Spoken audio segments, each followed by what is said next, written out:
第三课，爸爸是老师，我是学生。爸爸是老师，叔叔是警察，妈妈是医生。你妈妈是老师吗？我妈妈不是老师，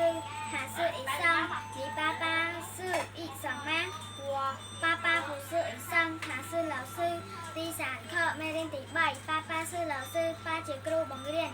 我是学生，ខ្ញុំជាសិស្ស 爸爸是老师，爸ជាគ្រូបង្រៀន 叔叔是警察，